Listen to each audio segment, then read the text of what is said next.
예, 안녕하십니까? 안녕하세요. 너무 좋습니다. 예, 오래간만에 우리 예전에 이제 자연이라고 했죠. 근데 자연은 스스로 자자를 쓰니까 이제 천연계라는 말씀을 많이 하셨는데 요새는 또 창조 세계라는 그런 단어를 많이 사용하더라고요. 그래서 이제 별색 꽃돌 하신 그 손 경상이죠, 그분이 그 치과 의사 선생님. 이렇게 그 별색 꽃들 탐사관에 가면 지금 아이들이 사실 너무 요새는 밖에 나가서 놀지도 않잖아요, 그렇죠? 다 뭐 합니까? 다 이거. 예, 뭐 여기 계신 분들이 대부분 그러시겠지만 저도 어렸을 때 밖에 나가서 이제 많이 뭐 게임도 하고 아이들하고 놀았는데 요새는 대화도 안 하고요, 그렇죠? 요거만 이렇게 보고 있으면은 시간을 가는 줄은 모르는데 이 별색 꽃돌 같은 경우에는 그 얘기를 들어보니까 여러분 맨 위에 별이 있고요, 하늘에 별, 그 다음에 이제 새들이 날아다니죠, 새, 그 다음에 피는 것이 이제 꽃이잖아요, 꽃, 그리고 이제 돌. 그래서 이제 별색 꽃돌이 그렇게 이제 만들어졌다고 하더라고요. 여러분 오래간만에 이 창조 세계에 나오셨는데 또 여기서 예배 같이 하시고 또 이 신선한 바람과 또 향기와 푸르름과 꽃 이런 거 많이 즐기시고 오늘 행복한 안식일 보내시기를 바랍니다. 제가 정로의 계단에 이제 보시면 맨 처음에 어떻게 나오냐면은 Nature and Revelation alike test of God's love 이렇게 나옵니다. 그래서 이 창조 세계 Nature와 Revelation은 이제 성경 말씀이겠죠. 계시가 똑같이 우리 하나님의 사랑을 이제 증거한다. 그렇게 이제 되어 있습니다. 그 당시에 그 Revelation은 단어가 참 얼마나 어려웠는데요. 제가 reveal 하면 이제 나타내는 거잖아요. 거기에 그러한 추억이 있습니다. 이 Revelation 단어가. 여러분 하여튼 요새는 정말 이 너무 스트레스가 많은 사회에 가장 좋은 것은 이렇게 밖에 나와서 같이 걸으시고 기뻐하시고 하나님 지으신 이 창조 세계를 같이 보는 것입니다. 여러분 그 얘기 아십니까? 이 천연계 중에 우리 동물 중에 스트레스가 없는 동물이 하나 있다 그래요. 스트레스가 없는 동물이 하나 있다 그래요. 여러분 혹시 스트레스 없으신 분 계세요? 그 동물이 뭐냐면은 새라고 합니다. 새는 노화도 없고 스트레스도 없는데 왜 없겠어요? 새들이 다 있죠. 스트레스 받으면은 새들은 노화도 없고 스트레스도 없는데 주로 죽는 거는 사람한테 잡아먹히는 거 그리고 이제 사고로 이제 죽는다고 합니다. 근데 새들이 왜 스트레스가 없냐 하면 스트레스를 받으면은 이렇게 휘리릭 하고 날아간대요. 그래서 이제 다 모든 스트레스를 날려보내는 그런 새를 보면서 우리는 이제 날개가 없잖아요. 그러니까 뭐 여러분 그렇다고 뭐 차 몰고 나가지는 마십시오. 대형 사고 납니다. 이렇게 밖으로 많이 나오시고 걸으시고 또 뛰시고 땀을 흘리시면은 참 좋을 거라고 생각을 합니다. 아까 읽었던 그 에베소 2장 8절 말씀에 보시면 너희가 그 은혜를 인하여 믿음으로 말미암아 구원을 얻었나니 이것이 너희에게서 난 것이 아니요 하나님의 선물이라. 여러분 제가 참 좋아하는 성경줄 중에 하나입니다. 여기에 이제 대표적인 그 말씀 중에 이제 은혜라는 단어가 있고요, 믿음이라는 단어가 있고 구원이라는 단어가 있고 이제 선물이다 이렇게 되어 있습니다. 여러분 성경을 암송하실 때 어떤 분이 이제 가르쳐 주는데 이것을 밋밋하게 읽으시면 안 되는 거예요. 그래서 그 단어 구절마다 이제 강조를 주셔서 읽으시라. 그러면 암송이 된다. 그러니까 예를 들어서 이런 것입니다. 맨 처음에 은혜를 강조할 때 너희가 그 무엇을? 은혜를, 그렇죠? 은혜를 인하여 그 다음에 믿음으로 말미암아 구원을 얻었나니, 그렇죠? 이것이 너에게서 난 것이 아니요 하나님의 선물이다. 이렇게 해서 각 단어마다 강조를 주면서 맨 처음에는 은혜를 강조했다면 그 다음에 읽으실 때는 믿음을 강조하시고 그 다음에 읽으실 때는 구원을 강조하시고 그 다음에 읽으실 때는 하나님의 선물을 강조하시고 이런 식으로 이제 조합해서 이렇게 자주 읽으시면 이것이 이제 외우기 편하다 이렇게 되어 있습니다. 저는 이 하나님의 은혜를 말씀을 들을 때 생각나는 그런 구절이 하나 있습니다. 전에 읽었던 책 What's so amazing about grace? 뭐 우리나라 한글로 번역하면 은혜에 관해서 무엇이 그렇게 놀라운가 이렇게 되겠죠. 이제 이게 한글판으로는 놀라운 하나님의 은혜라고 이제 번역이 되어 있습니다. 여기 이제 서두에 보시면 이 저자가 다른 책에서 썼던 이야기를 이제 인용하면서 말씀을 하는데 요약하면 이런 것입니다.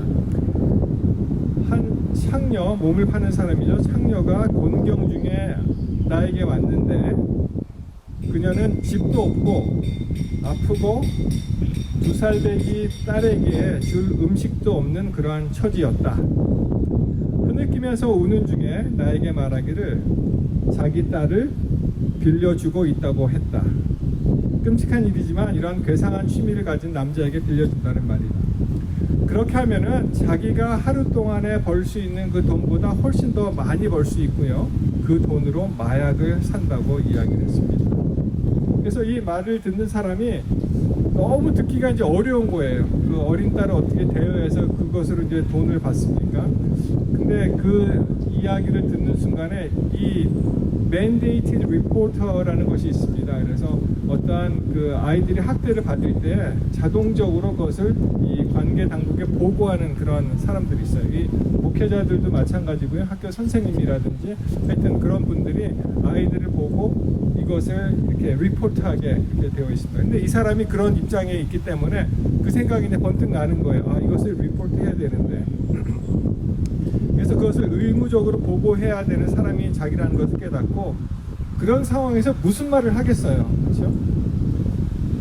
어렵게 이런 얘기를 합니다. 나는 마침내 그녀에게 교회에 한번 가서 도움을 받아볼 생각이 없느냐고 물었다. 그랬더니 반응이 어떻게 나왔는지 아십니까? Church? 교회요? She cried. 그녀가 소리쳤다. Why would I ever go there? 아니 도대체 내가 거기를 왜 가요? I was already feeling terrible about myself. They'd just make me feel worse. 나는 이미 이렇게 비참한 생활을 하고 그것을 느끼고 있는데 내가 교회를 가게 되면 어떻다고요? 더 나를 비참하게 만들 수 있다는 것입니다. 여러분 이 소리를 들으면서 이 수많은 사람들이 우리 교회에 와서 만약에 은혜를 구하자 하나님의 은혜를 선포하는 이 교회가 이러한 사람들에게 도대체 해줄 수 있는 것이 무엇인가 한번 생각해 보게 되었습니다. 하나님의 은혜를 부르짖는 우리 교회는 이 세상에 어떻게 도대체 비춰지고 있을까요? 가끔 우리 교회도 옵니다. 와서 뭐 주로 이제 돈을 달라는 것이죠. 근데 그것을 뭐 다 어떻게 할 수 있는 방법이 없기 때문에 굉장히 힘든 그런 상황이 비춰지긴 하는데 여러분 사실 이 돈을 요구하는 사람들이 우리가 생각할 때에는 저 사람에게 돈을 주면은 막 허투루 쓸 거야 이렇게 생각을 하는데 통계에 의하면은 그분들이 대부분 그렇게 사용하지 않는다고 그렇게 알려져 있습니다. 놀랍죠? 한 번은 그 우리 서부 목사의 어떤 강사 한 분이 그런 얘기를 했었는데요. 실제로 이 유튜브에 어떤 사람이 나를 도와주세요라고 이제 팻말을 들고 서 있는 사람에게 다가가서 100불을 줬어요. 그랬더니 이 사람이 너무 깜짝 놀라서 이걸 정말 주는 거냐고. 근데 이 사람이 미행을 했습니다. 도대체 이 사람이 과연 마약을 살 것인지, 뭘 담배를 살 것인지, 술을 살 것인지. 근데 놀랍게도 이 사람이 다른 홈리스한테 가서 그들에게 먹을 것을 주는 것을 이제 발견하고 이 사람이 다시 자기의 그 미행했다는 당신을 믿지 않았다는 것에 대해서 미안하다고 다시 이야기하면서 다시 껴안는 그런 유튜브 방송을 본 적이 있습니다. 여러분 여기서 은혜, 하나님의 은혜가 원어로 보시면은 카리스라고 되어 있습니다. 카리스. 이것이 이제 복합적으로 나오는데요. 은혜가 되고요, 축복이 되고, 감사가 되고, 호의가 되는 굉장히 광범위한 그런 단어가 바로 이 카리스입니다. 만약에 구약에 있어서의 그 헤세드라는 단어 많이 들어보셨죠? 인자, 사랑, 뭐 이렇게 쭉 자비 쭉 나오는 그 개념하고 이제 비슷하다고 생각하시면 되겠습니다. 여러분 이 은혜는 하나님의 은혜는 선물입니다. 선물. 우리가 아까 읽은 내용에도 보면 우리에게서 너희에게서 난 것이 아니요 하나님의 선물이라고 말씀하시잖아요. 여러분, 선물과 뇌물의 차이는 뭐가 있을까요? 선물하고 뇌물은 어떻게 다릅니까? 가격 차이가 가격 차이가 있다. 우리 장로님 많이 쓰시는 죄송합니다. 선물은요, 대가 없이 주어지는 것입니다. 내가 이 선물을 주고 어떠한 대가를 바라지 않습니다. 이게 선물이에요. 그냥 거저로 너희가 거저 받았으니 거저 주어라. 뇌물은요, 이 반대급부를 항상 생각을 합니다. 하나님의 은혜는 뇌물입니까? 선물입니까? 쉽죠? 예. 여러분, 그 김영란 청탁법이라는 이야기를 들어보셨을 겁니다. 한국에서. 한국은 좀 복잡한 일이 많이 있는데 저도 한번 찾아봤는데요.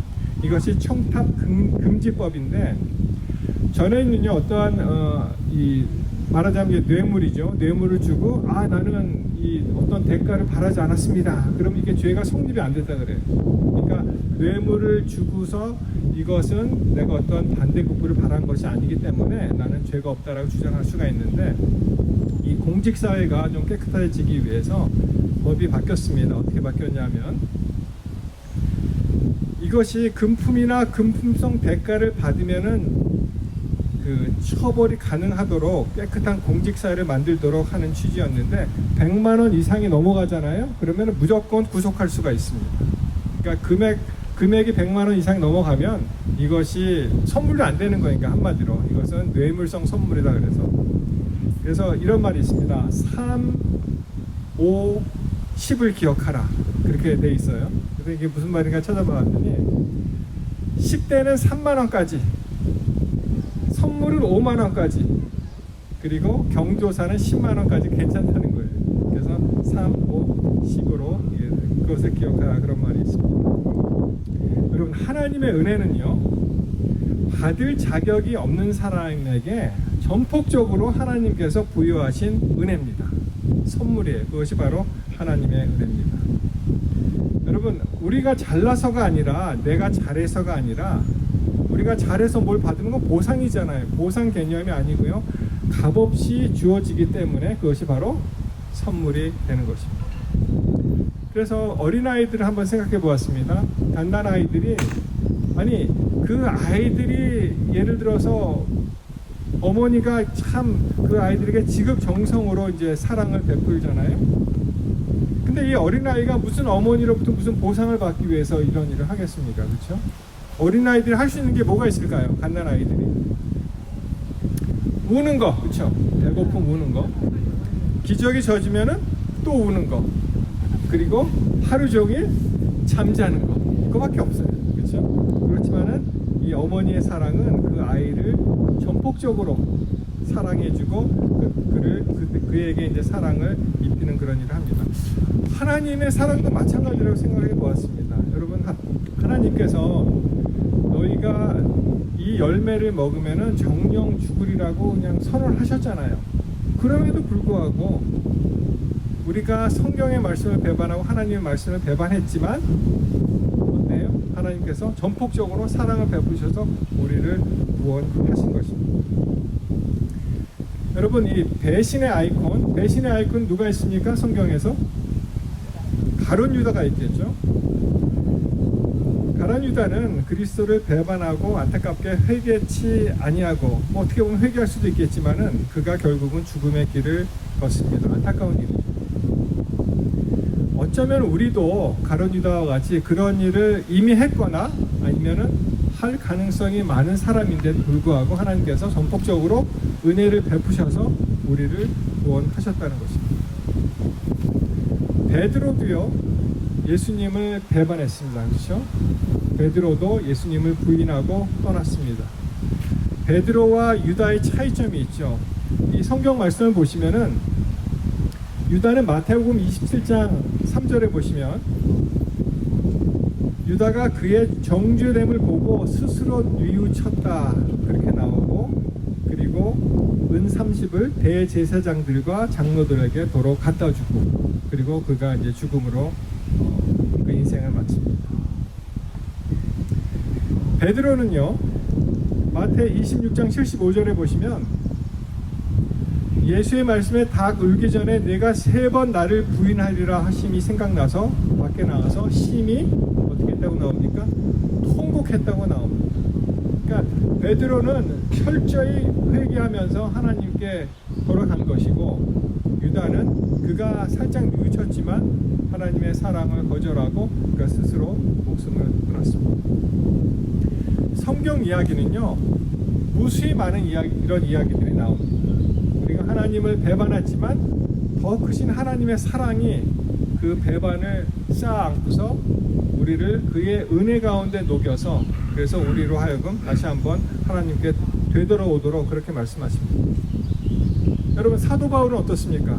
사도 바울도 그가 그리스도인을 죽이는 그런 핍박하는 일을 하였지만 그가 결국에는 위대한 사도로 다시 돌아옵니다. 다윗의 경우는 어떨까요? 다윗도 참 젊은 시절에 그가 어떻게 했습니까? 하나님을 찾고 쫓기면서 핍박받으면서 끝까지 믿음을 지켰지만 나중에 왕이 되고 모든 것이 다 평화롭게 되었을 때 그가 참 어처구니 없는 그러한 부적절한 일을 행하게 됩니다.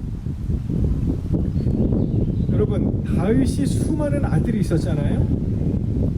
그 중에 다윗의 후계자가 된 사람 누구였습니까? 솔로몬이잖아요. 근데 솔로몬이 어떤 관계였어요? 우리아의 그 아내 바세바와의 부적절한 관계를 통해서 그가 낳은 아들이 바로 솔로몬이었습니다. 참 이것이 굉장히 성경 역사 속의 아이러니 중에 하나죠. 왜냐하면은 다윗이 죄를 범하고 하나의 어떻게 보면 이제 소산물로 나온 그 아들이 바로 솔로몬이었는데, 하나님께서는 수많은 다윗의 아들을 다 제쳐두시고 하필이면은 솔로몬을 선택해서 그를 후계자로 세웁니다. 솔로몬이 다윗의 후계자가 됐다고 솔로몬이 다윗이 한 모든 일들이 바세바의 그 부적절한 관계가 하나님께서 정당성을 부여해 주는 것은 결코 아니죠.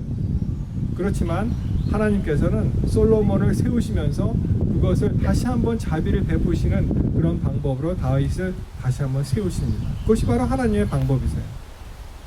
여러분, 우리가 어떠한 일을 통해서 하나님을 배반하고 하나님을 욕하고 하나님을 떠났을지라도 하나님의 은혜는 우리에게 여전히 임한다는 것이 여러분 느끼게 되시기를 바랍니다. 여전히 그 은혜가 우리의 삶 속에 임하는 거예요. 우리의 결정입니다. 그래서 다시 그 사랑에 감복해서 하나님께 되돌아갈지 아니면은 나의 길로 그냥 갈지, 그것은 바로 우리들의 선택의 여지에 달려있습니다. 여러분, 암이나 이 박테리아를 잡아먹는 게 있죠. 대표적으로 이제 그 내추럴 킬러 셀이라 그래서 그 암을 공격하는 그런 세포가 있고요. 또 하나는 대식 세포라 그래갖고 이것이 암을 갖다가 이 박테리아를 이렇게 감싸서 먹는 그런 세포가 있습니다. 여러분, 그 유튜브 같은 데 한번 보셔서 이 대식 세포가 어떻게 이 일을 처리하는지 한번 보시면 참 놀랍습니다. 우리 면역 기관 중에 예를 들어서 이제 백혈구 하는 일이 이제 병균이나 이런 이물질이 들어오면은 그것을 이제 죽이는 일인데, 이 대식 세포, 백혈구라고 할 수 있겠죠. 이 대식 세포는요, 박테리아가 나타나면은 그것을 확 감쌉니다. 확 감싸서 그것을 마치 하나님께서 우리의 죄를 우리를 이렇게 안으신 거와 마찬가지로 그 박테리아 같은 것을 감싸면서 거기서 이제 녹여서 그것을 이제 없애는 그런 일을 보고, 우리의 이 삶도 마치 이런 것이구나라고 생각하게 되었습니다. 우리가 아무리 어두운 과거가 있더라도, 우리가 아무리 큰 죄악을 짓더라도 하나님의 은혜는 여전히 우리에게 널려 있고, 그 하나님은 우리를 여전히 사랑하시고 우리를 돌아오도록 그렇게 인도하시는 하나님을 우리는 찬양합니다. 여러분, 므낫세 이야기를 또 보시면은 굉장히 놀라운데요. 므낫세는 잃어버림이라는 뜻입니다. 므낫세. 여러분, 이 유대 왕 중에 가장 그 재위 기간이 긴 사람이 누군지 아세요? 그것이 바로 므낫세입니다. 무려 55년 동안 그가 통치를 했습니다. 그런데 이 55년 동안 그가 얼마나 나쁜 일을 골라서 했는지 참 기가 막히죠. 므낫세의 아버지가 누구였죠? 히스기야. 그 아름다운 그 이야기가 많은 히스기야 대를 이어서 이게 므낫세가 왕이 되었는데, 재위 기간이 55년 동안 통치했지만 그가 한 일은 히스기야 시절에 다 허물어버린 우상의 신당 그 제단을 다시 세웠고요. 그리고 왕하 열왕하 21장 6절에 보시면 그 아들들을 불 가운데로 지나가게 하였습니다. 이것이 그냥 불 가운데로 지나가게 했다는 것이 아니고 인신 공양을 한 거예요. 사람을, 아이들을, 자기 아들도 제물로 드렸다는 것입니다. 그리고 무지한 피를 수많이 많이 흘린 그런 왕이 되었고, 결국에는 하나님의 징계를 받아서 그가 바벨론으로 끌려가게 됩니다. 열왕기하 21장 16절에 보시면 이렇게 끝이 납니다. 므낫세가 유다에게 범죄하여 여호와께서 보시기에 악을 행한 것 외에 또 무죄한 자의 피를 심히 많이 흘려 예루살렘 이 끝에서 저 끝까지 가득하게 하였더라. 그리고 그 다음 성경절을 보시면은 므낫세가 그냥 죽은 걸로 나옵니다. 그걸로 그냥 끝난 걸로 나와요. 그렇지만 같은 내용을 표현한 역대하 33장 12절로 13절에 있는 말씀을 보시면 이렇게 되어 있습니다. 그가 놀랍게도 그가 회개한 장면을 기록합니다. 12절, 그가 환난을 당하여 그의 하나님 여호와께 간구하고 그의 조상들의 하나님 앞에 크게 겸손하여 기도하였으므로, 하나님이 어떻게 하셨을까요? 하나님이 그의 기도를 받으시고 그의 간구를 들으시사 그가 예루살렘에 돌아와서 다시 왕위에 앉게 하심에 므낫세가 그제서야 하나님께서 여호와께서 하나님이신 줄을 알았더라. 이렇게 나옵니다. 그럼 놀라운 그런 소식 아닙니까? 그냥 그 악독한 왕이 그냥 죽은 것이 아니고 그가 회개하였을 때 어떻게 하셨다고요? 하나님께서 그를 다시 품 안으시고 그를 왕에 세우시고 그리고 그가 회개하고 죽을 수 있도록 그렇게 섭리하셨던 것입니다. 그래서 이 므낫세 55년의 기간이 어떻게 보면 하나님께서 어떻게 저렇게 악독한 왕에게 그 많은 수많은 세월을 허락하셨는가 라고 생각할 수 있지만, 동시에 우리 은혜로우신 하나님, 자비하신 하나님께서 어떤 기회를 주신 것입니까? 그로 하여금 그래도 회개할 수 있도록 끝까지 참으신 하나님이 그로 하여금 55년 동안이나 왕위에 있게 하신 것이 아닌가 그렇게 생각을 하게 되었습니다. 여러분, 이 은혜가 그러면 값싼 은혜입니까? 여러분, 이 값싼 은혜에 대해서 들어보셨어요? 디트리히 본회퍼라는 그러한 독일의 신학자가 있습니다.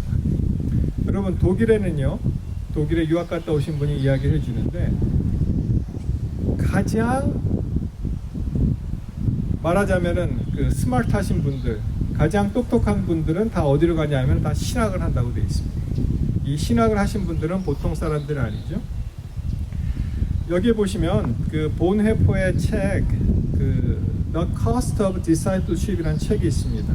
이 한글판으로는 나를 따르라 그런 책인데요. 여기에 이제 무슨 말이 나오냐 하면, 회개 없는 값싼 은혜를 얘기하면서 회개 없는 용서의 설교, 교회의 가르침이 없는 침례, 죄의 고백이 없는 성찬, 회개 없는 용서, 제자가 마땅히 걸어야 할 길, 제자도가 없는 은혜, 십자가가 없는 은혜, 그리스도가 없는 은혜를 갖다가 사람들은 너무 하나님의 은혜를 쉽게 받기 때문에 이것을 값싼 은혜라고 생각을 하는데, 여러분 절대 그렇지 않습니다. 왜냐하면은 하나님께서 진정으로 회개하고 돌아오는 사람들에게 은혜를 베풀어 주실 때에는 거기에 어떤 희생이 있었습니까? 예수 그리스도께서, 성삼위 중에 한 분이신 예수 그리스도께서 돌아가신 그러한 엄청난 사건이 여기에 있는 것입니다. 이것이 우리가 아무리 배우고 깨닫고 싶어도 알 수 없는 그러한 구석의 경륜이 바로 여기 있습니다. 여러분, 절대로 은혜가 값싼 것이 아닙니다. 하나님께서 거저 주신, 우리를 품어 안으시기 위해서 주신 이러한 무한하신 이런 은혜는 바로 예수 그리스도의 희생이 있다는 것을 여러분 꼭 기억하게 되시기를 바랍니다. 여러분, 제가 한 96년에 미국에 왔는데요. 한 27년 됐습니다. 그때 이제 세미나리에 가서 이제 공부를 하는데 그 선생님 두 분이 굉장히 인상적이었어요. 한 분은 지금은 로마린다 아마 계신 것 같은데요. 존 펄린이라는 레벌레이션 요한계시록을 이제 전공하신 분이시죠.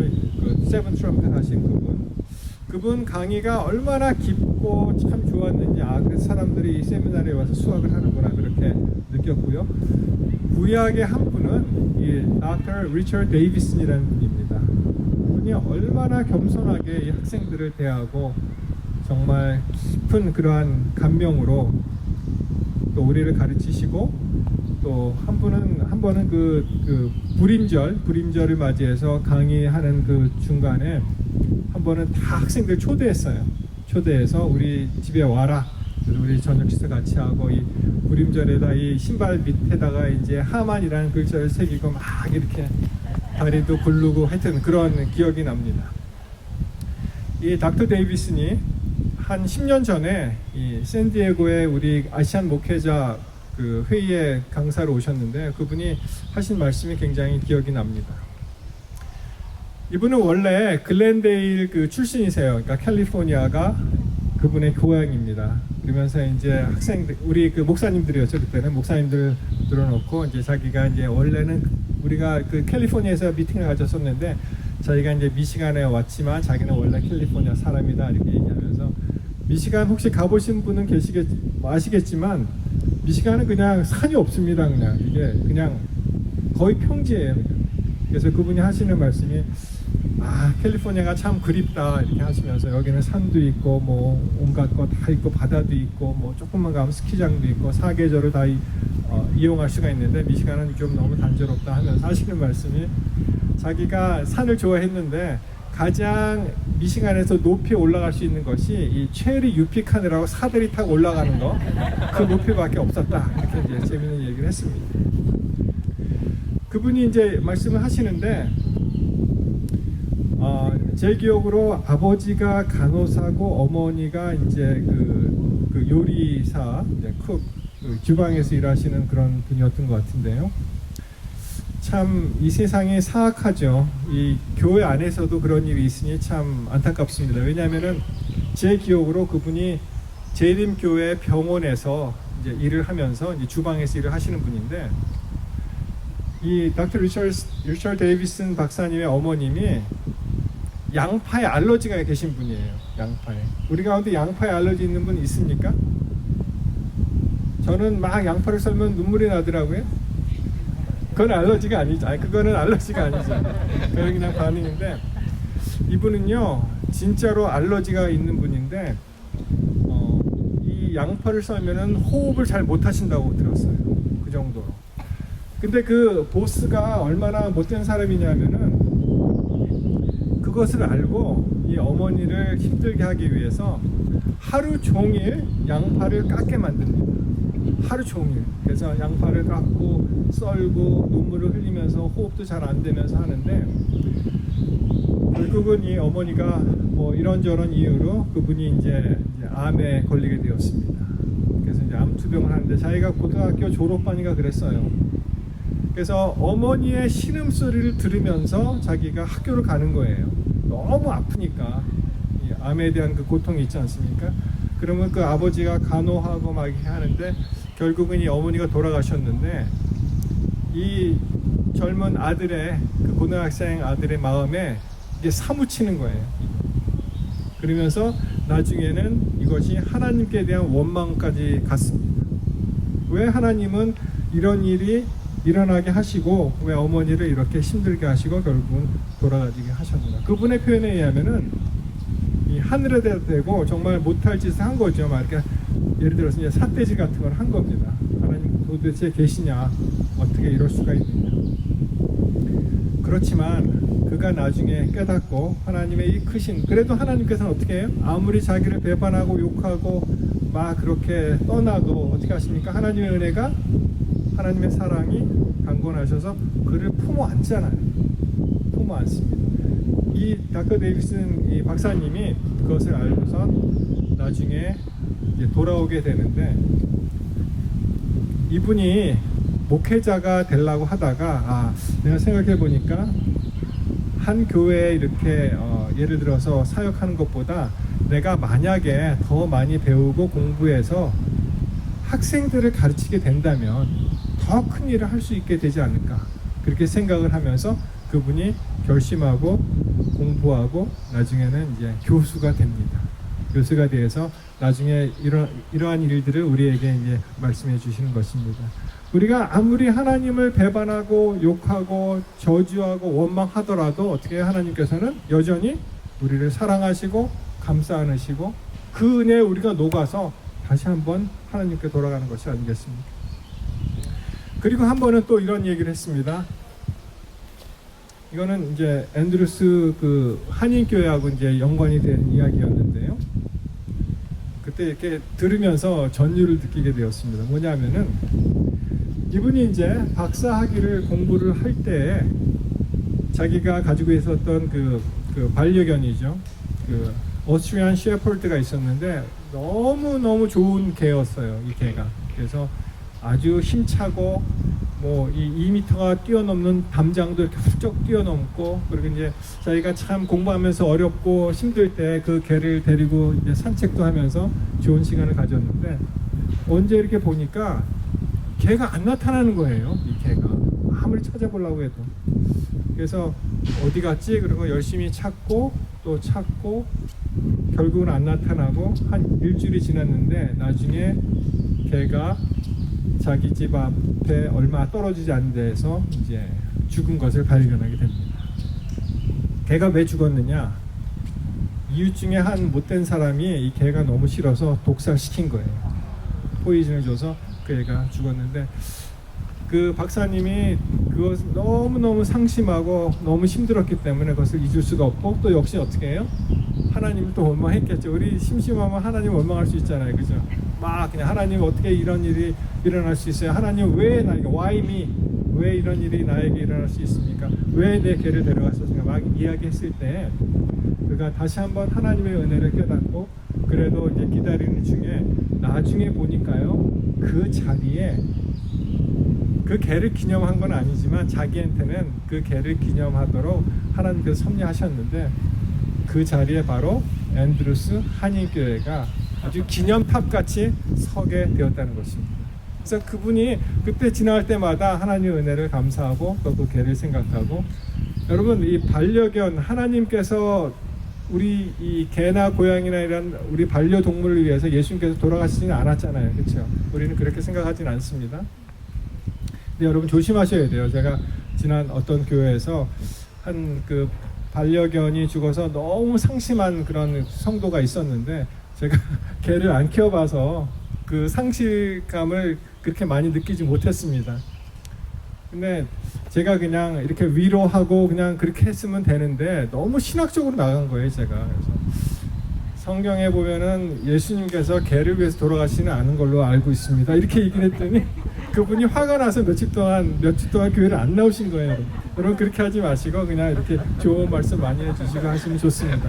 근데 이 리처드 데이비슨 박사님은 어떠한 근거로 말씀하셨는지는 모르겠지만 저한테 그렇게 얘기하더라고요. 우리 그 목사님들한테 자기는 이런 반려동물들도 나중에 하늘나라 가면은 만날 수 있을 것이라고 자기는 생각을 한대요.